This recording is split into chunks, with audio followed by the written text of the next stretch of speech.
Welcome back to Rolling Hills Soul Care Podcast. My name is Jazzy, and I'm here with Chuck. How are you today, Chuck? Hi, Jazzy. Doing well. Good. I'm very glad to hear that. You are going to read a blog post today called Getting Perspective. Is that correct? That is the one, yes. Okay, I'm going to try and keep my perspective in check over here while you read this. You'll get a chance to share yours after I read this. Oh, I'm not sure we want that. Well, here's what I wrote. It says, last week, I knew I needed some extra time to be alone with God, so I took a morning drive to a rural monastery outside of Carlton. It's situated at the base of tree-covered hills with a 4-mile walking loop. When I really want to spend some sustained time seeking God's voice, I find that walking alone in a secluded area provides me with the right combination of time, peaceful scenery, and the quietness that I need. I remember the first time I drove to this monastery. I headed down rural roads that were unfamiliar to me. I stopped a few times to take photos of vineyards and wheat fields as the sun was rising. Because I kept stopping, I lost a true sense of exactly where I was or how far I'd traveled. It felt like I was a very far away place. As I began to walk up the narrow trail surrounded by tall grass and a variety of trees, it really seemed like I'd been magically transported to a place far from the familiarities of home. I walked the dirt paths as the trail slowly climbed up about 800 vertical feet to the top of the hillside. From there, you can walk a short path to a viewpoint. So that's where I went. As I stood on a tree stump and looked out from the viewpoint, it became very clear to me that I had not been magically transported somewhere else. Instead, I was looking down into the cities of Dundee and Newburgh. In my mind, those cities were many miles away. My hike to the top of the hill had not changed my proximity to them. It just changed my perspective of where I really was. Perspective tends to change our view of things. Perspective is what enabled the Apostle Paul to describe the many times he was beaten, jailed, shipwrecked at sea, nearly killed by a mob with stones, and many other struggles as, quote, light and momentary troubles. And I quote 2 Corinthians 4:16 and 17, where Paul says, therefore, we do not lose heart. Though outwardly we are wasting away, yet inwardly we are being renewed day by day. For our light and momentary troubles are achieving for us an eternal glory that outweighs them all. Paul had perspective. He consistently allowed God to lift him up above his earthly circumstances and see things more clearly from a heavenly perspective. We're invited by Jesus to do the same. Healthy soul care practices help us to walk up from dark valleys to higher ground where we can often see more clearly what God is doing. It helps us to change our focus from the physical things of this world and focus instead on Jesus. That's what Paul told his Corinthian friends to do. In 2 Corinthians 4:18, he says, so we fix our eyes not on what is seen, but on what is unseen, since what is seen is temporary, but what is unseen is eternal. Just like my hike to the top of the hill at the monastery hadn't changed my proximity to the surrounding communities, as we spend time with Jesus on our soul care journey, our physical circumstances may not change. But when we can see Jesus and be reminded of his power, his glory, his victory over evil and death, and his promise that we will spend a glorious eternity with him, our physical circumstances are given new perspective. And I close this particular blog with a quote from Philippians 4:11 through 13, which says, I have learned to be content, whatever the circumstances. I know what it is to be in need, and I know what it is to have plenty. I have learned the secret of being content in any and every situation, whether well-fed or hungry, whether living in plenty or want. I can do all this through him who gives me strength. Thank you so much, Chuck. I have to tell you, the first time that I encountered this blog, I was reading it, right? And so when I read what you quoted Paul as saying, light and momentary troubles, I read Light and Monetary Troubles, and I immediately thought to myself, but monetary troubles aren't light. That's a big problem. Oh, no. And I immediately did exactly what you said not to, and I totally lost perspective. And I was like, but this is hard. This stuff is hard. So, yeah, and then I like I said, I spiraled downward into my own perspective on what problems are and what it means to be able to fix our eyes on Jesus. And I thought about climbing back uphill, and that's hard. I don't like vertical climbs where I get really tired.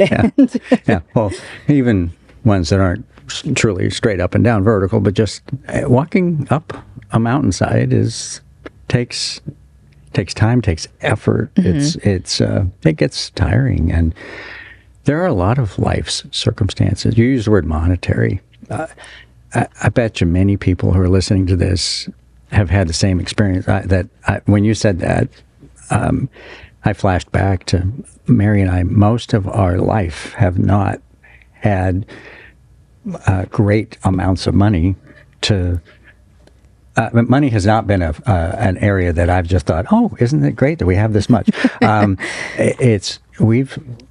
We've never struggled the way I see other people in this world struggle, and I really get perspective on that. But there were times where money was so tight that it became overwhelming, and so I can empathize with that. And when that's the issue, it feels like a mountain that you're trying to climb over, and and you don't, I mean, this is not something that's going to get solved next week. and do I have what it takes to get there? And there's where, again, even just taking time, Jesus doesn't say, "Oh, here, let me dump a bunch of money in your bank account." Right. It's not magically fixed. Are you trusting in money? Are you trusting in me? And I hate that question. Well, I mean, money or whatever it may be. Correct. I like what you to carry your analogy further. You said it's not necessarily about climbing the hill, but it's more about changing our focus, right? And fixing our eyes. Because when you looked down from the mountain, you saw the same old stuff, same old troubles. But then when you were looking upwards and you're fixing your eyes on Jesus, you saw a different perspective, and you saw different things that were available to you. So I appreciate that, even though I'm kind of lazy and don't like to climb up hard hills.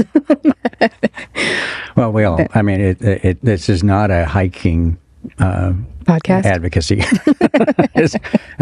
For me, I like walking. I don't necessarily like hiking up mountainsides, but the view at the top is great. And there's where it just provided a change of perspective, and that's where, and again, and what it did for me more than that was give me the quiet time I was looking for. Right. And it gave you something different to focus on. For certain people, that's going to be sitting at the kitchen table. Could be something, in going to a monastery. It could be sitting in your backyard, and whatever that is that allows you that quiet time. Those are the things that can often change our perspective and allow us to fix our eyes on Jesus. And that's that unseen world. So much of this, what the world we live in, things are not as they seem. This is the world we see and interact with, and it can feel like a reality. But the real reality is the spiritual realm that we can't see with our eyes, but we can become in contact with through the Holy Spirit, and just taking the time to really commune with God, listen for His voice, help us to get that new perspective and focus on Him. All of the problems of this world if we've done that correctly, they begin to transform, not necessarily in terms of what they're doing to us on a human scale. Right.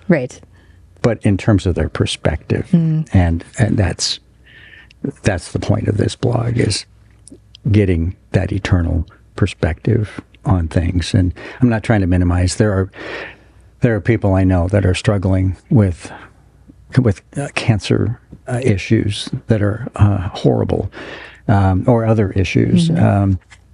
Aging parents with dementia and things that are truly hard. It doesn't mean ignore those things, but even those things, when in the light of eternal perspective, can help lift us, and it does help to change that perspective, and it helps me when I'm doing it